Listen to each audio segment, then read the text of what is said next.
Hi there, my name is Tim Cornish and I'm an English as a second language teacher. Today we're going to do some pronunciation practice exercises and we're going to do a lesson on Vancouver. Just a listening skills lesson, but you can use it for pronunciation practice or understanding English or vocabulary or anything you want. It's going to be a little bit fast, so if you are intermediate or above student, please enjoy, okay? And if you like the lesson in the end, please hit the share button. Okay, thank you. This is Calgary, Alberta, Canada is the place that I'm living in, and it's November 2014. So if this goes ballistic by 2015, who knows? I might end up with the world's greatest job. That would be interesting, wouldn't it?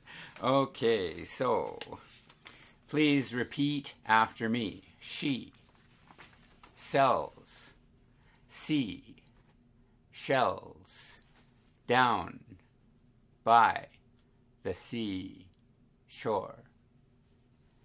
Now, one more time. She sells seashells down by the seashore. Okay, now she sells seashells down by the seashore. Okay, now try it 3 times. She sells seashells down by the seashore. She sells seashells down by the seashore. She sells seashells down by the seashore. Okay, so that's practicing your pronunciation practice and practicing your speed as well. So that's good. Speed is good. Okay, so today's lesson, Vancouver. It is not uncommon to hear visitors to Vancouver praise the city as one of the most beautiful in the world. But when those tourists happen to be the King of England and his daughter, there's reason to believe they might be right. Such was the case when former King George VI toured British Columbia with his daughter, Princess Elizabeth, in 1939. Today, Elizabeth is Queen Elizabeth II. Upon her visit to Vancouver, Her Majesty was heard to say, "This seems to me the place to live." Her words reflect the feelings of millions of people who see the city of Vancouver as a shining jewel in Canada's national crown. Perhaps the most obvious reason for Vancouver's high praise is the city's location.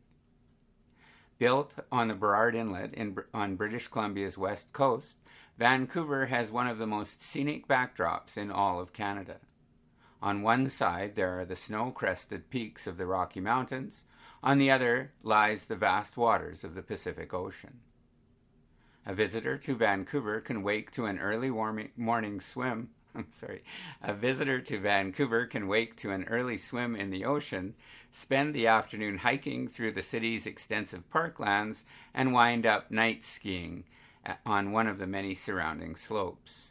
No other city in Canada can offer such a wide variety of activities to its residents. The history of the area dates back to around 500 B.C., when coastal Indians became the first permanent settlers. Although a Spanish naval vessel is reported to have dropped anchor here in 1791, it was the arrival of Captain George Vancouver of Britain a year later that marked the beginning of European settlement in the area. For the next half-century, however, very little activity took place on the Burrard Peninsula. This finally changed in the 1860s when a new brickyard and several sawmills began to draw people to the area. Originally known as Granville Town Site, the small settlement officially became the city of Vancouver in 1886. In May of the next year, the Canadian Pacific Railway tracks finally arrived in Vancouver. With the new railway line linking the city to the rest of the country, Vancouver experienced a major boom in business and population. The city's deep, natural, year-round harbor helped Vancouver grow into Canada's main west coast seaport, while the warm climate and scenic beauty made it a favorite destination for new immigrants to Canada. In 1900, Vancouver's population had grown to just over 100,000 people. Today, it ranks third behind Toronto and Montreal on the list of Canada's largest cities. Over 1.3 million people live and work in the metropolitan area of the city of Vancouver. This area includes such attractions as Vancouver's famous Stanley Park. The 1,000-acre wilderness reserve in the heart of the city features a zoo, a public aquarium complete with whales and dolphins, thousands of walking trails, and a stunning view of the city and its harbor. With so many splendid features, it's no wonder Queen Elizabeth named Vancouver the place to be on Canada's west coast. If you enjoyed this, hit that share button. Yay! Okay, and thanks for listening. Welcome also to Calgary anytime you want to come. Bye for now.